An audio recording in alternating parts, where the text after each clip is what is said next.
3 бас құлын, 6 айлық, бәрі еркек. Бағасы 240 мың теңге деп тұр, саудасы бар. Түркістан облысы Түлкібас ауданы Жиынбай ауылында тұр.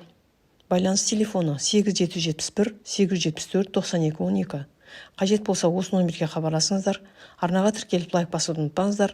Өздеріңіздің 4 түлік малдарыңызды сатуға жарнама салғыларыңыз келсе, мына телефонға хабарласыңыздар. 8702 910 07 05. Негізі әр қазақтың үйінде бір жылқы тұру керек. Болмай қалды.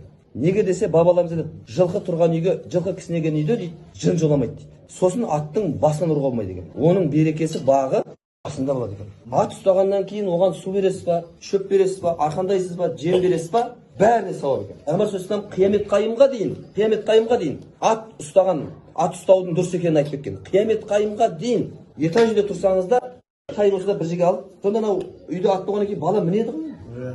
Мінеді ғой бала. Сол үшін біз ауылда қазір медресе бастап қойдық. Сода 56 бала оқытамыз. Бірақ аптасына бір күн міндетті түрде айғырға мінетін болады біздің балалар. 6 жастан бастап. Міндетті түрде мінгіземіз. Өйткені айғырға мінетін адам көп, бірақ додан ішіне беретін адам аз да.